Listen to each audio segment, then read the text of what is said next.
Pour le Maroc, on a deux constructeurs automobiles, à savoir Renault Nissan et Stellantis actuellement. On a trois usines. Et bien sûr, ce qui est important dans le socio-économique actuel au Maroc, c'est qu'on a plus de 250 sociétés qui travaillent en tant qu'équipementier, ou rien que l'IRMET El Mbouhdissa, la société pour laquelle je bosse. Alors, on a 20 000 employés à l'échelle du Maroc. Donc, c'est immense. Donc, PSA, 3300 personnes.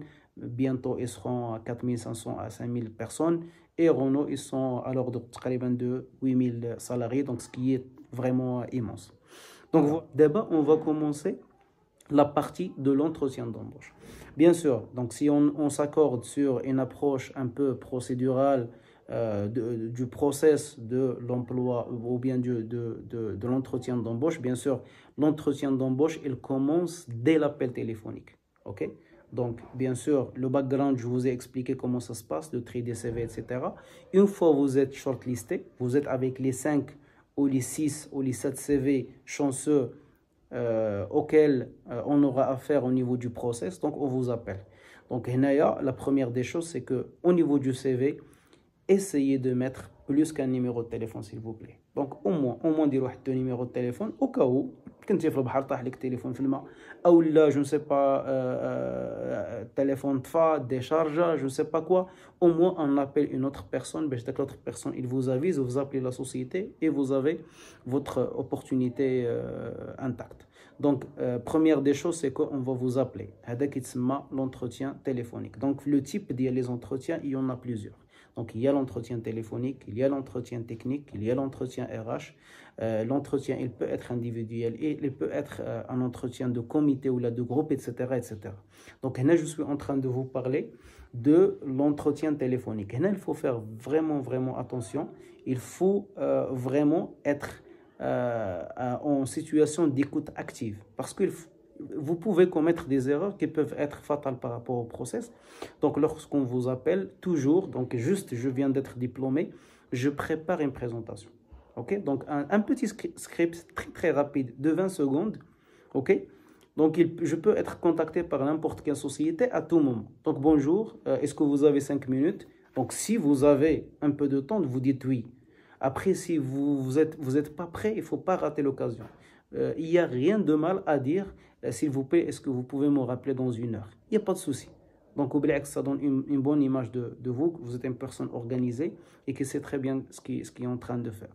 Donc, l'appel téléphonique, donc j'écoute, on va me demander de me présenter, je me présente, je vais répondre à 2-3 questions par rapport peut-être à la motivation, par rapport peut-être aux prétentions salariales et également, on va me fixer un rendez-vous pour passer l'entretien. Là, je dois faire attention. Par exemple, là, je suis en train de passer des entretiens. J'ai déjà un entretien qui est fixé demain à 14 h. Et la personne, il me dit, demain à 17 h, vous vous présentez à la société. Il y a 2 villes qui sont vraiment loin l'une de l'autre. Donc, si je dis OK, donc j'ai perdu l'occasion. Donc, soit je vais me présenter au premier entretien ou là au deuxième. Donc, j'écoute. Je suis en situation d'écoute active. J'essaie de faire attention et s'il y a possibilité, par exemple, de demander le report de l'entretien ou l'anticipation de l'entretien. Si je ne suis pas encore prêt, je dois faire des recherches, etc. Je demande, par exemple, 48 heures pour se préparer, etc. Je pense qu'il n'y a pas de mal. Et après, bien sûr, il faut poser la question, je suis avec qui? Qui est la personne qui est en train de me convoquer? Parce qu'il se peut que vous allez au mauvais site, ou là, vous entendez SIUS, vous la confondez avec SEBN, vous vous présentez au poste de garde, qui vous a appelé, je ne sais pas, peut-être, non, vous prenez le nom et le prénom de la personne, et bien sûr le nom de la société, comme ça, vous êtes prêt le jour de l'entretien, vous allez faire un peu de recherche, comme ça vous êtes prêt. Et après, bien sûr, ça sera bien de demander, mais gentiment, un petit mail de la part de la personne qui vous convoque. OK? Donc, s'il vous plaît, est-ce que vous pouvez m'envoyer un petit mail avec la localisation de la société? Comme ça, je ne suis pas en retard le jour de l'entretien. OK? Donc, une fois vous finissez, vous fixez la date de l'entretien, donc à ce moment-là, vous commencez vos préparatifs. OK? Donc, bien sûr, avant le jour de l'entretien, donc j'essaie de préparer suffisamment d'éléments, bien sûr, sur moi-même. OK? Donc, j'ai un CV. Donc, bien sûr, comme je peux vous dire un petit secret, qui ne sera plus un secret dans quelques secondes, c'est que plus de 60% de l'entretien d'embauche, ça se base sur votre CV. Ok? Donc, je dois maîtriser mon CV mot par mot. Je dois être capable d'argumenter n'importe quelle phrase au niveau de mon CV. Ok? De l'expliquer et pourquoi pas donner des exemples. Ok? Et après, pour les personnes qui seront nouveaux, des juniors qui vont commencer leur carrière professionnelle, c'est leur premier entretien. Sachez que 60% de votre entretien, il va tourner autour de votre PFE, de votre projet de fin d'études. Okay? Donc il faut le maîtriser, il faut être capable de donner l'impression que vous avez passé un bon projet de fin d'études, que vous soyez capable de le présenter, de le schématiser de manière générale. Voilà, c'est la situation actuelle, voilà la problématique, voilà les étapes que j'ai suivies et voilà le résultat et voilà les indicateurs, les KPI que j'ai mis en place pour que mon projet de fin d'études soit d'une valeur ajoutée importante pour la société. Ok? Donc voilà, donc je me connais moi-même. La première étape, c'est que j'essaie de maîtriser mon CV. La deuxième étape, c'est j'essaie de chercher suffisamment d'informations par rapport à la société. Bien sûr, le site officiel de la société, je fais des recherches sur Google et ce que vous voulez, et je prépare une fiche de synthèse sur la société, l'historique de la société, les filiales, la nationalité, le nombre de sites, le headcount, ou le nombre de salariés, les projets actuels, les projets à venir, les orientations, etc., etc.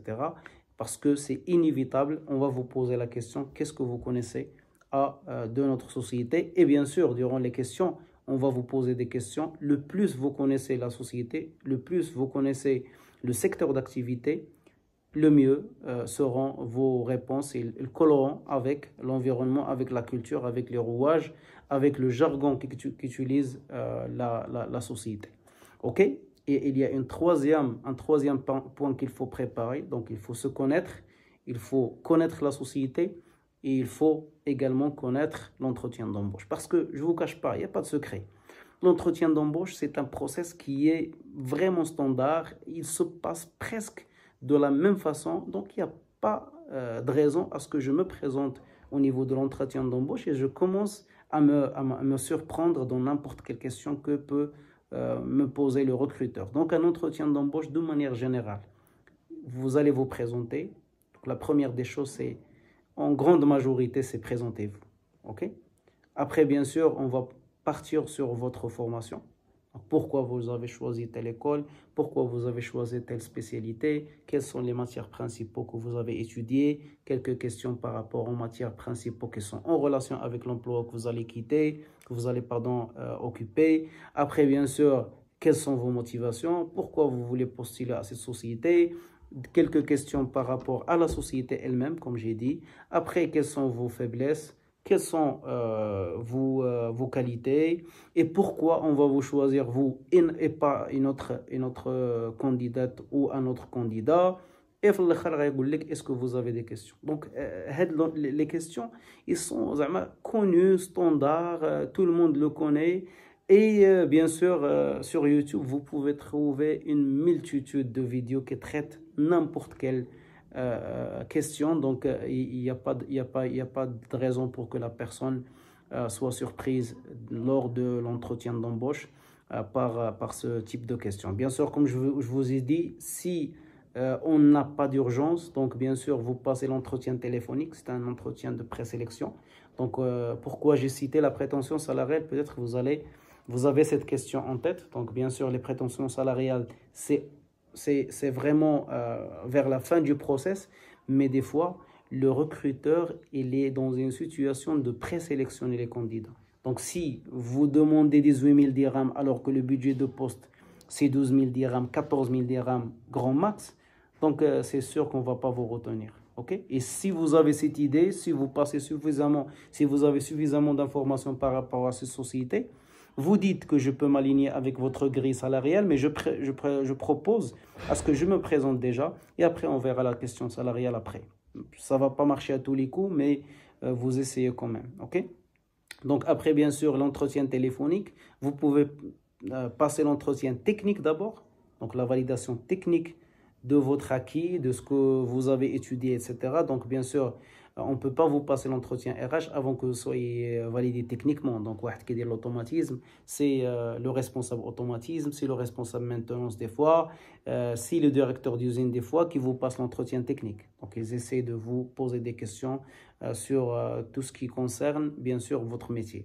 Après, bien sûr, qu'il y ait l'entretien RH pour s'assurer de votre motivation, de vos soft skills de manière générale, de votre communication, votre assertivité, votre capacité à gérer le stress, votre capacité à s'acclimater et à s'insérer rapidement au niveau du contexte de la société, etc., etc. Donc, des fois, on n'a pas le temps. Vous pouvez passer directement les deux entretiens à la fois. OK? RH et technique, on vous pose des questions.